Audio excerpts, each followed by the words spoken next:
નમસ્કાર. એકવાર ફરીથી હું આપની સમક્ષ ઉપસ્થિત છું સોશિયલ મીડિયાના માધ્યમથી એક નવા મુદ્દા અને અહેવાલ સાથે. આજના મુદ્દામાં આપણે વાત કરવાની છે આપણા બાળક જે 5 વર્ષ પૂર્ણ કર્યા બાદની જે આધાર કાર્ડની પ્રક્રિયા છે તેના વિશેની. તો આવો જાણીએ કે શું આ પ્રોસેસ છે, શું પ્રક્રિયા છે અને કેવી રીતે આપણે આ પ્રક્રિયામાં જોડાવાનું છે. તો હવે આપણે વાત કરીશું કે આપણું બાળક જે છે જ્યારે જન્મ લે છે ત્યારે તેની નોંધણી થાય છે અને નોંધણી બાદ અમુક મહિનાઓ બાદ જે બાલવાટિકાઓ હોય છે અથવા તો જે આંગણવાડીઓ હોય છે ત્યાં તેની પ્રથમ આધાર કાર્ડની જે પ્રોસેસ છે તે કરવામાં આવે છે અને ત્યારબાદ 5 વર્ષ સુધી આ મર્યાદિત રહે છે આધાર કાર્ડ આપણા બાળકનું. અને આપણે આજે વાત કરીશું કે 5 વર્ષ બાદ એટલે કે જે બીજી પ્રોસેસ છે, બીજી નોંધણી છે તેના વિશેની આપણે ચર્ચા કરીશું. તો આપણે વાત કરીએ હવે આ જે 5 વર્ષ બાદની પ્રક્રિયા છે તેના વિશે. તો આપણું જે બાળક છે તે 5 વર્ષ પૂર્ણ કરે ત્યારબાદ એકવાર ફરી નવી ખરાઈ કરવામાં આવે છે.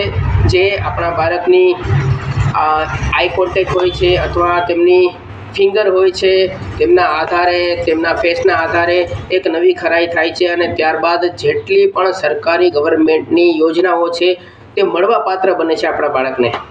એટલે કે આ 5 વર્ષ બાદ જે આપણી પ્રોસેસ છે, જે બાળકની પ્રોસેસ છે તે પ્રોસેસ કરવામાં આવે છે અને આ પ્રોસેસ દરમિયાન આપનું બાળક વેરીફાઈ કરવામાં આવે છે. સર્વપ્રથમ તો તેના આઈ કોન્ટેક્ટ દ્વારા પ્રોસેસ કરવામાં આવે છે, ત્યારબાદ તેના ફિંગર લેવામાં આવે છે, તેમના ફેસ આઈડી લેવામાં આવે છે. ઘણી બધી પ્રક્રિયા છે અને પ્રોસેસ છે.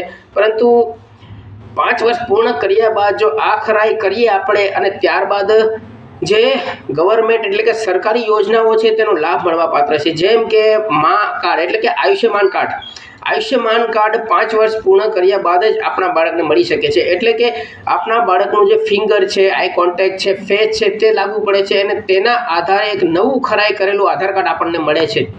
તો આ આધાર કાર્ડ વિશે હું આપને રોચક જાણકારી આપી રહ્યો છું. અને આપણું બાળક જો 5 વર્ષ પૂર્ણ કરી ચૂક્યું છે તો એકવાર ફરીથી વેરિફિકેશન કરાવો, એકવાર ફરીથી સર્વે કરાવો અને આપણા બાળકને એકવાર ફરીથી ખરાઈ કરી અને એના ફિંગર, ફેસ અને આઈ કોન્ટેક્ટ આ બધું એકવાર ફરી દર્શાવીને નવી ખરાઈ કરી અને સરકારી યોજનાઓનો લાભ લેવા માટે થઈને તમામ માતા પિતાઓને હું વિનંતી કરું છું કે આપનું બાળક જો 5 વર્ષ પૂર્ણ કરી ચૂક્યું છે તો આપના બાળકને નજીકના મામલતદાર કચેરી ઓફિસર અથવા મામલતદાર કચેરી ઓફિસે લઈ જાઓ અથવા તો ગ્રામ પંચાયતની ઓફિસે લઈ જાઓ. જ્યાં પણ આ પ્રોસેસ થાય છે, જ્યાં પણ આ વિગતો લઈને આપણે જવું પડે ત્યાં જાઓ અને આપના બાળકનું 5 વર્ષ પૂર્ણ કર્યા બાદ નવું વેરિફિકેશન અને નવી ખરાઈ કરાવી અને ત્યારબાદ એકવાર ફરીથી નોંધણી કરો, જેથી કરીને આપણા બાળકને જે કાંઈ પણ સરકારી યોજનાઓનો લાભ છે તે મળતો રહે અને મળવા પાત્ર રહે.